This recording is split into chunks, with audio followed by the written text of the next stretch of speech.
Then how the study of variation in forms of marriage led to rethinking on the concepts of social reproduction, kinship, family.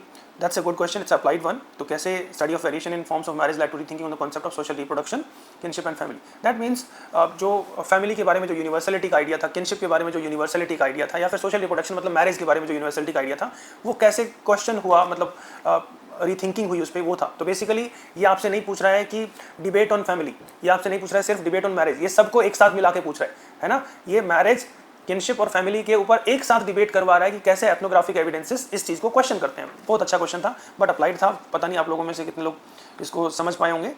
What are the major theories proposed in support of origin of food production. Major theories proposed in support of origin of food production. I think ये तो हम class में detail में करते हैं. Origin of food production की theories जो है, एक तो आपका ओएसिस हाइपोथेसिस है ना, जिसमें कि हम कहते हैं क्लाइमेट चेंज, जो कि गॉर्डन चाइल्ड की थ्योरी है. देन इसके अपोजिशन में जो बिनफोर्ड और फ्लैनरी की थ्योरी थी, जो कि पॉपुलेशन प्रेशर थ्योरी, तो दूसरी वो थी. और तीसरी जो हेनरी जो एक होल और इन सब की क्लाइमेट चेंज का जो हाइपोथेसिस रिवाइज किया था, उसकी थ्योरी थी.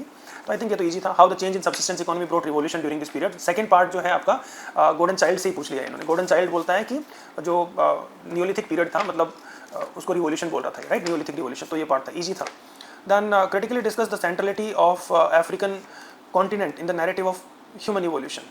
Very good question. तो बेसिकली आपसे ह्यूमन इवोल्यूशन के ऊपर जो हाइपोथेसिस है ना, आउट ऑफ अफ्रीका मॉडल जो है, या फिर जो एसिमिलेशन मॉडल है, उन दोनों को डिस्क्राइब करना था. उसके कुछ प्रूफ देने थे कि वहाँ पे हमें फॉसिल एविडेंसेस मिल रहे हैं, है ना, और जेनेटिक डाइवर्सिटी भी ये सजेस्ट करती है कि वहाँ पे हुआ था.